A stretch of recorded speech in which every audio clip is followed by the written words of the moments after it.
Hello दोस्तों, बहुत बहुत स्वागत है आप सभी का आपके अपने यूट्यूब चैनल पर। मैं सर शुक्ला, आप लोगों का बहुत बहुत स्वागत करता हूं। दोस्तों, आज के इस इम्पॉर्टेंट वीडियो में हम बीए फर्स्ट सेमेस्टर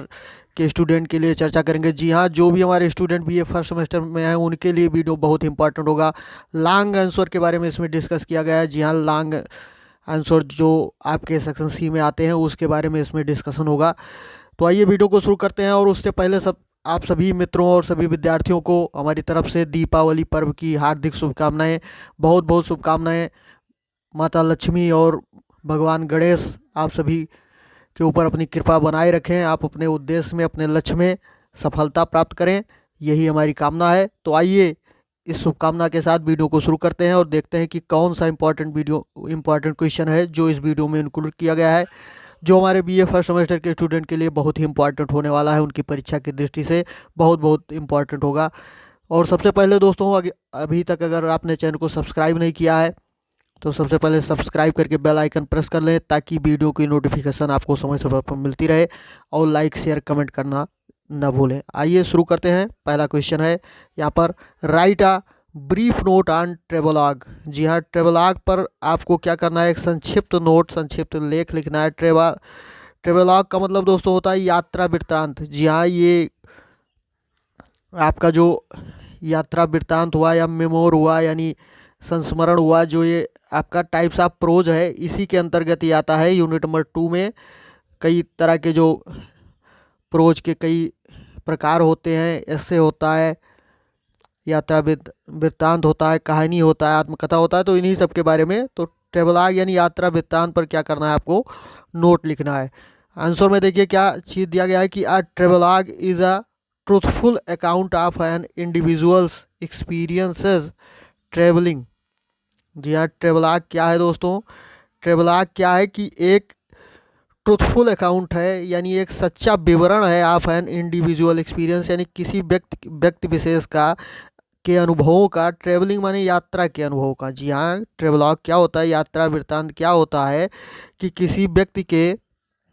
यात्रा अनुभवों का एक सच्चा विवरण होता है। Usually told in the past tense. जी हाँ, यहाँ पर पास्ट टेंस लिखा हुआ है, पास्ट टेंस एंड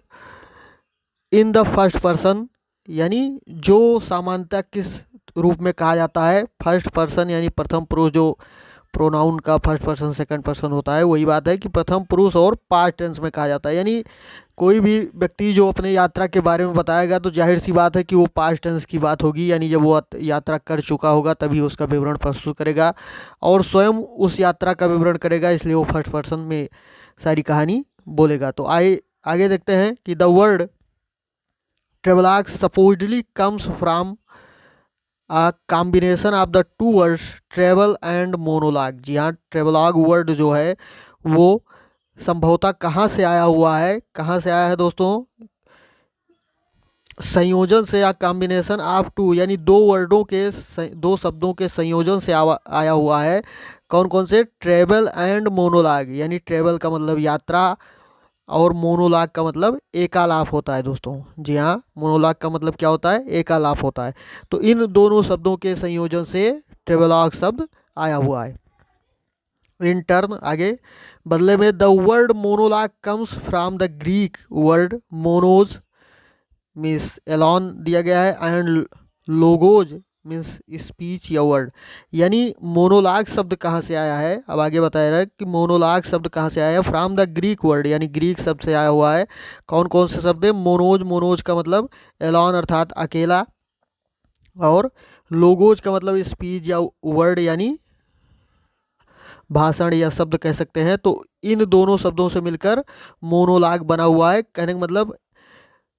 एलॉन यानी एक और वार्तालाप, तो एकालाप इसको जोड़ करके बताया गया है। अब आगे देखते हैं, आ ट्रेवलॉग इज देन, तब ट्रेवलॉग जो है वो क्या है, in its most basic form, यानी अपने मूलभूत फार्म में, मूल फार्म में क्या होता है, रूप में, a spoken or written account, यानी बोला गया है अथवा लिखित अकाउंट, विवरण होता है of an individual's experience travelling, यानी किसी व्यक्ति विशेष के यात्रा विवरण का एक लिखित या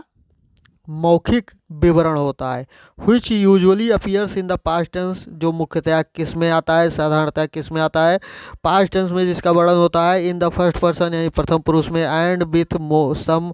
वर्सिमिलिट्यूड यानी कुछ महत्वपूर्ण विशेषताओं के द्वारा। तो आगे देखते हैं कि because a travel aims to B,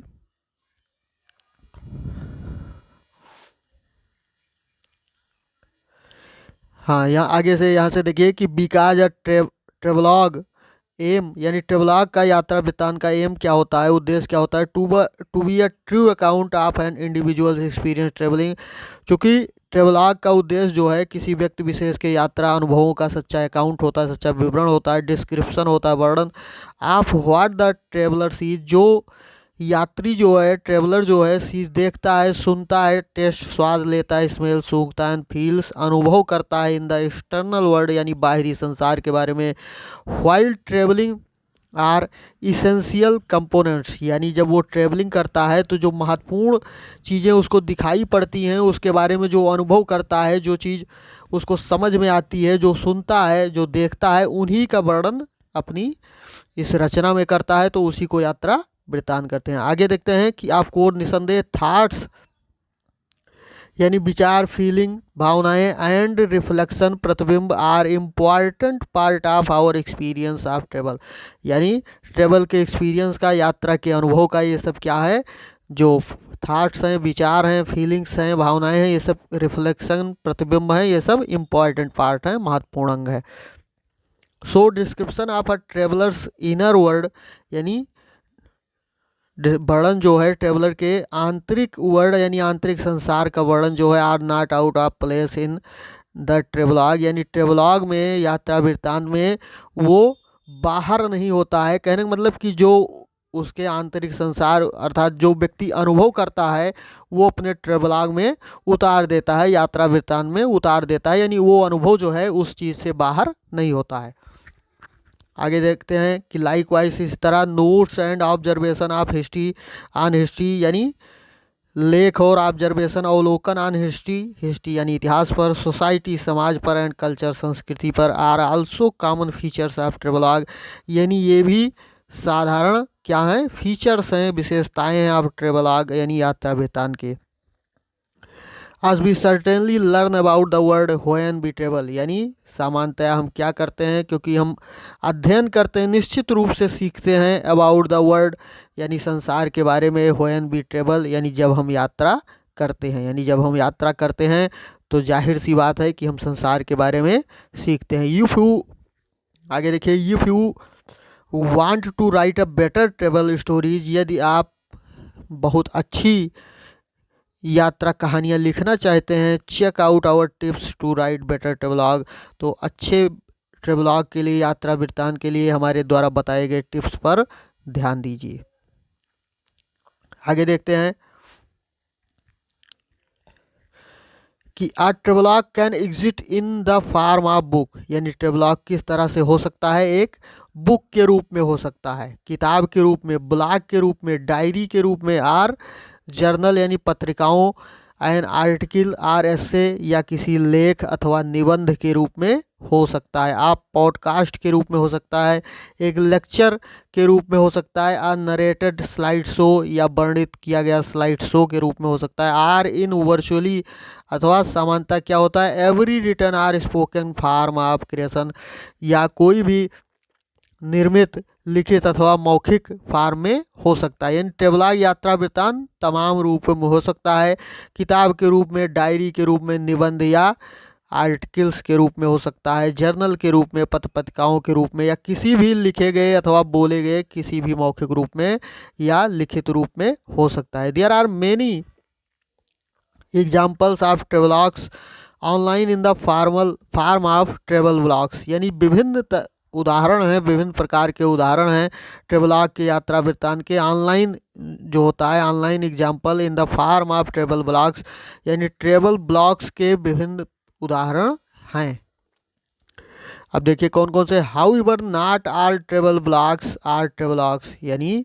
क्या होता है कि ज़्यादातर सारे जो ट्रेवलॉग हैं यानी सारे ट्रेवल ब्लॉग जो हैं वो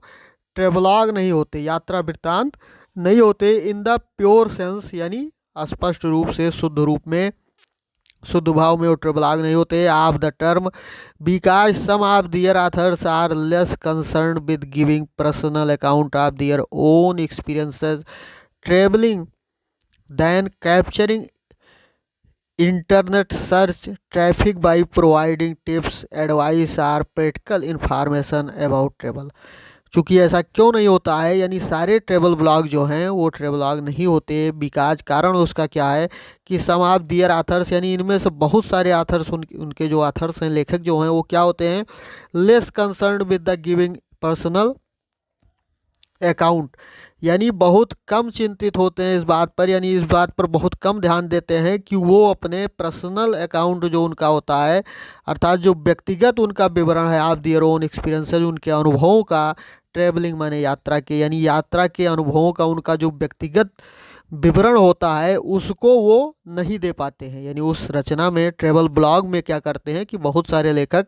ये चीज़ नहीं दे पाते, अपने पर्सनल अनुभव को, यानी यात्रा वृत्तांत से संबंधित, जो पर्सनल यात्रा से संबंधित है उसको नहीं दे पाते। उसके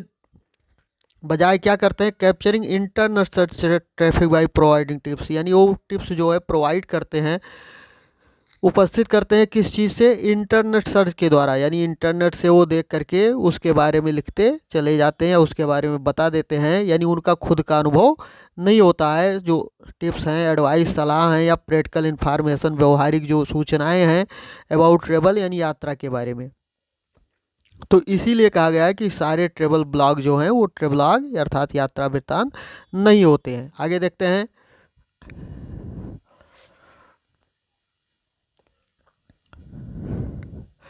for examples they claim to present, उदाहरण के लिए they claim to present the best thing to do, यानी वो क्या करते हैं, सबसे अच्छी चीज़ करने के लिए बताते हैं, यानी क्लेम, इस पर वो तर्क प्रकट करते हैं, अपना दावा प्रकट करते हैं कि सबसे अच्छी चीज़ करने के लिए क्या है, in a practical particular destination instead of what I did there, यानी किसी विशेष गंतव्य पर, किसी विशेष गंतव्य के बारे में वहाँ पर वो बताते हैं कि वो सबसे अच्छी चीज़ करने के लिए है, ना कि उन्होंने किया क्या है। ये बात वो नहीं बता पाते कि उन्होंने किया क्या है, यानी ये चीज़ नहीं बताते। कहने का मतलब कि किसी विशेष स्थान का वर्णन वो कर देते हैं कि वहाँ जाके जो है ये ऐसी अच्छी चीज़ें हैं, ये हैं, वो हैं, आप देख सकते हैं, ये सब वहाँ पर चीज़ें हैं,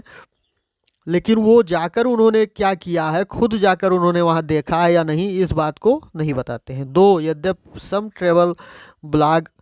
डू पब्लिश हाइब्रिड ट्रेवलॉग्स, यानी बहुत, यद्यप फिर भी बहुत कुछ जो हैं ट्रेवल ब्लॉग जो हैं वो हाइब्रिड फार्म में, यानी यात्रा वृत्तांत के हाइब्रिड फार्म में प्रकाशित हो चुके हैं। That also provide tips and advice, वो भी क्या प्रदान करते हैं, टिप्स और एडवाइस प्रदान करते हैं, यानी टिप्स देते हैं, सुझाव देते हैं, एडवाइस, सलाह देते हैं, in order to market their travel services, यानी अपनी यात्रा सेवाओं को विस्तृत करने के लिए, उनका विपणन करने के लिए, मार्केटिंग करने के लिए टिप्स प्रदान करते हैं। आगे देखते हैं। Mark Twain's the innocent abroad in a good example of a travelogue in book form, यानी मार्क ट्वेन का द इनोसेंट एब्रॉड, जो ये रचना का नाम है, इज अ गुड एग्जाम्पल, यानी बहुत अच्छा उदाहरण है, ऑफ अ ट्रेवलॉग, यानी यात्रा वृत्तांत का, इन बुक फॉर्म, यानी किताब के रूप में। आगे देखते हैं। While it was published as a book in the 19th century, जबकि ये क्या हुआ है कि इसका प्रकाशन जो हुआ है किताब के रूप में वो 19वीं शताब्दी में हुआ है। It is perhaps best characterised as a travelogue by today's standards and not as a modern travel book, यानी ये क्या है, शायद बहुत अच्छी विशेषता है, ये ट्रेवलॉग के रूप में बहुत अच्छा चित्रण है, बाय टूडेज स्टैंडर्ड, यानी आज के मानकों के हिसाब से, and not as a modern travel book, और ये आधुनिक यात्रा बुक नहीं है, यात्रा किताब नहीं है, एक यात्रा वृत्तांत का आधुनिक मानकों के रूप में एक अच्छा उदाहरण है। आगे देखते हैं। ये क्वेश्चन दोस्तों आपका ट्रेवलॉग के बारे में समाप्त हो गया। आप समझ चुके हैं कि ट्रेवलॉग क्या होता है, यात्रा वृत्तांत क्या होता है, कैसे आपको लिखना है। अब ये लॉन्ग आंसर है, अगर शॉर्ट आंसर आ जाता है तो आप आसानी से लिख सकते हैं, इसको थोड़ा छोटा करके लिख देंगे। वेरी शॉर्ट आता है तो आप 2-3 लाइनें लिख देंगे, आपका क्लियर हो जाएगा। आगे देखते हैं। अगला क्वेश्चन है write a note on the periodical essay, यानी क्या करना है दोस्तों, पीरियोडिकल एसे पर आपको निबंध लिखना है। पीरियोडिकल एसे बहुत ही इंपॉर्टेंट क्वेश्चन है दोस्तों, ये अक्सर एग्जाम में आता रहता है कि आवधिक निबंध जो होता है पीरियोडिकल एसे वो क्या होता है, उसके बारे में आप एक नोट लिखिए, उसके बारे में बताइए। तो आंसर में देखिए कि आप periodical essay is an essay, एक ऐसा निबंध होता है, यानी आवधिक निबंध एक ऐसा निबंध होता है, ब्रैकेट में दिया गया है कि that is a short work of non fiction, यानी नॉन फिक्शन गैर कथा का एक लघु रूप है, published in a magazine or journal, यानी पीरियडिकल ऐसे ऐसा ऐसे होता है जो पब्लिश प्रकाशित होता है मैगजीन आर जर्नल, यानी पत्र पत्रिकाओं में, इन particular an essay that appears us part of a series, और विशेष रूप में एक ऐसा ऐसे होता है कि जो appears us part of a series, एक श्रृंखला के भाग के रूप में प्रस्तुत होता है, उपस्थित होता है। तो आगे देखते हैं दोस्तों,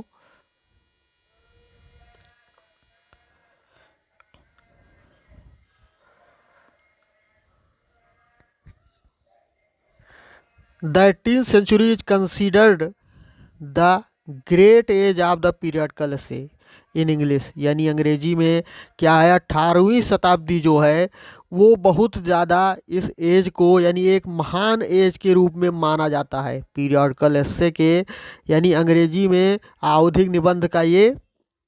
बहुत ही महान एज माना जाता है। कौन सा एज, 18वीं शताब्दी को। नोटेबल पीरियडिकल एसेइस्ट, यानी जो प्रमुख पीरियडिकल एसेइस्ट यानी आवधिक निबंधकार थे ऑफ द 18th सेंचुरी, यानी 18वीं शताब्दी के, इंक्लूड, यानी जिसमें कौन कौन से सम्मिलित हैं, जोसेफ एडिसन, यानी बहुत महत्वपूर्ण नाम है दोस्तों, Joseph Addison, Richard steel, Samuel Johnson and Oliver gold Smith, यानी ये सब 18वीं शताब्दी के बहुत महान निबंधकार हैं अंग्रेजी में। तो ये इस शताब्दी में इन्होंने पीरियडिकल एसे अर्थात आवधिक निबंध लिखा है। अब आगे देखते हैं, the new classical age in English literature was the age of periodicals and newspapers, यानी जो न्यू क्लासिकल एज है, यानी नव शास्त्रीय युग जो है अंग्रेजी लिटरेचर, अंग्रेजी साहित्य में, was the age of periodicals and newspaper, वो पीरियडिकल और न्यूज़पेपर अर्थात पत्र पत्रिकाओं अथवा समाचार पत्रों का एक समय है, एक युग है। After the lifting of ban of on printing, यानी जब प्रिंटिंग से बैन हटा लिया गया, जो प्रतिबंध लगा हुआ था पहले उसको हटा लिया गया, रीप्रिंटिंग यानी पुनर्मुद्रण से, प्रिंटिंग अर्थात प्रकाशन से, छपाई से, पुनर्मुद्रण से, and important import of books, जी हाँ किताबों के आयात से, इन 1695 यानी 1665 में। तो there was a mushroom growth of periodical and newspapers in the first half of the 18th century. तो क्या हुआ उसके बाद दोस्तों कि there was a mushroom growth, यहाँ पर ये फ्रेज का इस्तेमाल किया गया है, यानी बहुत ज़्यादा वृद्धि हुई ऑफ पीरियडिकल्स यानी पत्र पत्रिकाओं में, एंड न्यूज़पेपर्स और समाचार पत्रों में, in the first half the 18th century, यानी 18वीं शताब्दी के पूर्वार्ध में,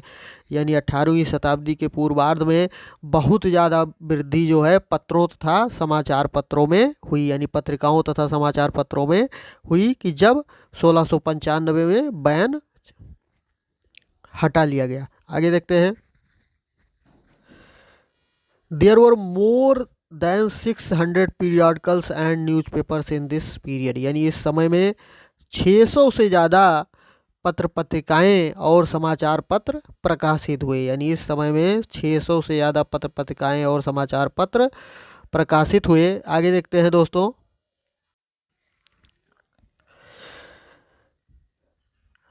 द लीडिंग, आगे देखिए, द लीडिंग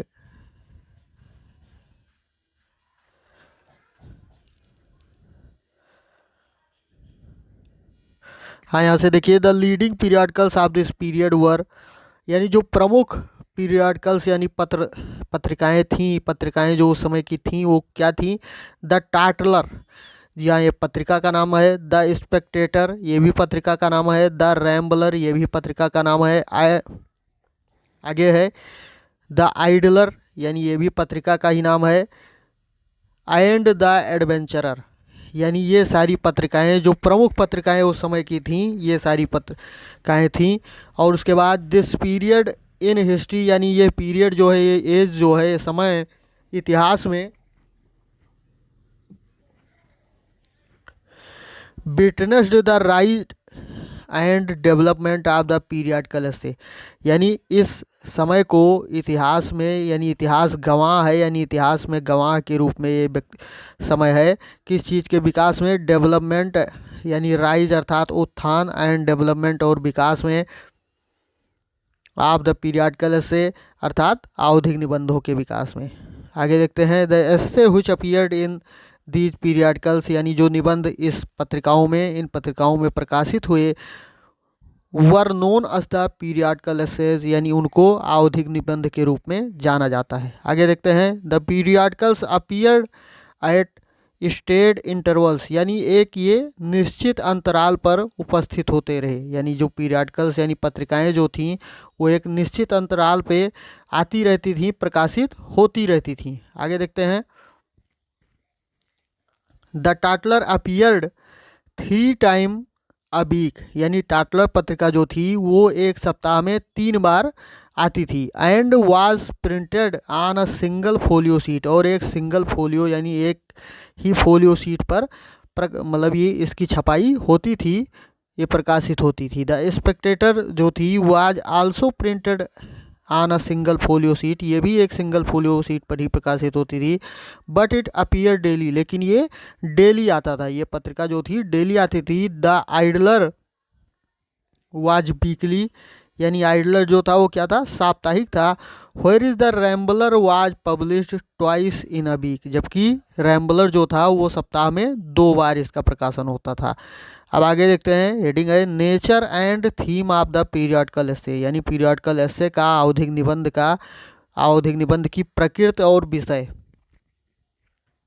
इसके बारे में देखिए। The periodical writers like Edison and Steele, यानी एडिसन और स्टील की तरह जो पीरियडिकल राइटर्स हैं, वर इंटरेस्ट इन पीपल, यानी इन लोगों को किस में इंटरेस्ट था, रुचि थी लोगों में, एंड दियर फॉल्ट, और उनके दोषों में, गलतियों में, फूलिश एंड फूली फोविल्स, यानी उनकी मूर्खताओं या बेवकूफ़ियों में ज़्यादा इंटरेस्ट था। यानी लोगों को इन लोगों को कहने का मतलब कि एडिसन और स्टील को उस समय क्या था, ज़्यादातर लोगों में और उनकी गलतियों तथा उनकी मूर्खताओं में ज़्यादा इंटरेस्ट था। Which they found interesting and annoying, जो जिनको क्या पाते थे, रुचिकर पाते थे या बहुत कष्टप्रद पाते थे, तो इस तरह से उनको इनमें इंटरेस्ट था। आगे देखते हैं, they were not topics, they were not topics, ये कोई विषय नहीं था। व्हिच वर अर्थ शेकिंग, यानी जो पृथ्वी को हिला देने वाला हो, यानी ऐसा कोई सब्जेक्ट नहीं था ये कि जिससे पृथ्वी हिल जाए। But they concern a great many people in every age, लेकिन ये विभिन्न लोगों से संबंधित था, प्रत्येक युग के विभिन्न लोगों से संबंधित था। यानी कहने का मतलब इस विषय के बारे में बताया जा रहा है कि जो विषय स्टील और एडिसन ने चुना था, लोगों के बारे में लिखना, उनकी परेशानियों के बारे में, उनके मूर्खताओं या गलतियों के बारे में लिखना, तो ये कोई ऐसा विषय नहीं था कि सुन के लोग पढ़ के पृथ्वी हिल जाए, वर्ड शेकिंग विषय नहीं था। बट क्या था, ये ऐसा विषय था कि जो तमाम लोगों से संबंधित था और तमाम युग के लोगों से संबंधित था। आगे देखते हैं, एडिसन रोड दैट, एडिसन ने लिखा है कि that the purpose of his periodical, उनके पीरियडिकल्स, उनके पत्रिका,